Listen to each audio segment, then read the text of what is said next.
Herbal and hijama guide में आज हम बात करेंगे कुछ ऐसे तरीकों की जिनको अपनाकर औलादे नरीना पैदा की जा सकती है। इस सिलसिले में मुख्तलिफ नज़रियात भी पेश किए जाते हैं जिनकी रोशनी में कुछ ऐसी खुराक या एहतियाती तदाबीर इख्तियार की जाती हैं जो इस कोशिश को कामयाब बनाती हैं। कहा जाता है कि अमूमन जिन ख़वातीन के रहम में हरारत और रतूबत गरीज़िया की कमी होती है, इनके यहाँ हमल ज़्यादातर लड़कियों का ही होता है। लेकिन अगर हमल करार पाते ही यानी कि हमल के पहले 3 महीनों में ही यूट्रस में इस कमी को पूरा कर दिया जाए तो ये हमले नरीना हो सकता है। इसके अलावा एक और नज़रिया इस सिलसिले में बयान किया जाता है कि दोनों ओवरीज से हर महीने एक एक एग निकलता है। अगर दाएं तरफ से एग निकले और बराबर हो तो उससे हमले नरीना होगा, लेकिन अगर बाएं ओवरी से निकलने वाले एग से हमले मादा होगा।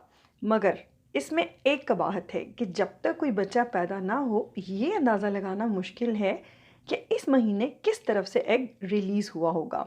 अलबत्ता एक बच्चा होने के बाद इस्तक़रार हमल का महीना मालूम किया जा सकता है और इस तरह से लड़का या लड़की वाले महीनों का हिसाब लगाया जा सकता है।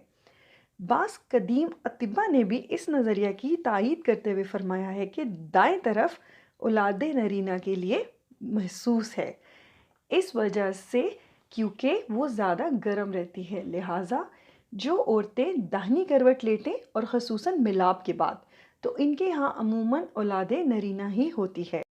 अगर हम आजकल नज़र मुफरद अज़ा की बात करें तो उनके मुताबिक अगर जिस्म में खुश्की पैदा कर दी जाए तो बहुत ज़्यादा इम्कान है कि बेटा ही होगा। इस सिलसिले में ख़वातीन को हिदायत दी जाती है कि प्रेगनेंसी होते ही ऐसी ग़िज़ाएँ खाएँ जो कि उनके जिस्म में खुश्की पैदा करें, तो उनको मतलूबा नताइज ज़रूर मिलेंगे।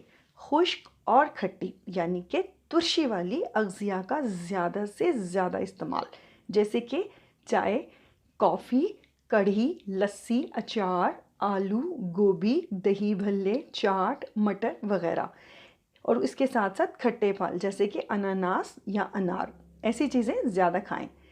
आजकल मार्केट में शक्करकंदी काफ़ी ज़्यादा मौजूद है और आपको शायद ये जानकर हैरत हो कि जुड़वा बच्चों के ख्वाहिशमंद जोड़ों को भी इसी तरह की अग़ज़िया खाने का मशवरा दिया जाता है।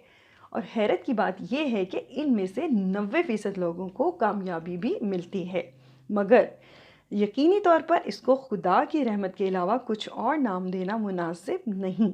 लिहाजा अगर इन ग़िज़ाओं के इस्तेमाल के बाद आपके मन की मुराद पूरी होती है तो उसे अपने रब का करम समझकर शुक्र अदा करें।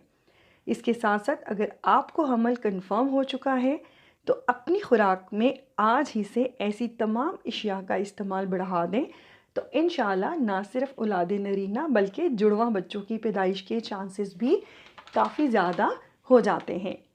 एक नुस्खा आपको बताती हूँ जो कि काफ़ी मरीज़ों पर आजमाया गया है। इसके लिए आपको 3 अदद मोर के पर दरकार हैं। इसके दरमियान में मौजूद एक चमकती हुई गोल कॉइन नुमा चीज़ को कैंची से काट लीजिए और बारीक बारीक कुतर लें। फिर इसमें 1 ग्राम कुश्ता मरवारीद जो कि हमदर्द कंपनी का हो उसको लेकर खरल में डाल दीजिए, या जो भी चीज़ आपके पास मौजूद हो कूटने के लिए उसमें डाल दीजिए। फिर थोड़ा सा गुड़ लीजिए और तीनों चीज़ों को अच्छी तरह से बारीक कूट लें हत्ता कि तीनों यकजान हो जाएं। फिर इसकी 3 गोलियां बना लें। अब इस दवाई को दूसरे माह के शुरू में 3 दिन गाय के दूध से 1 गोली रोज़ाना लीजिए। इसके साथ साथ निहार मुँह एक सफ़ेद सेब खाइए, यानी कि आपने सुर्ख सेब हरगिज़ नहीं लेना। याद रखिए दवा के साथ साथ दुआ भी उतनी ही अहमियत की हामिल है। लिहाजा अपने रब के साथ अपना ताल्लुक़ मज़बूत रखें और हर रोज़ असर के वक्त सूरह मोहम्मद पढ़ें और बच्चे की पैदाइश के बाद इसके नाम के साथ मोहम्मद लाज़मी लगाएं। शुक्रिया।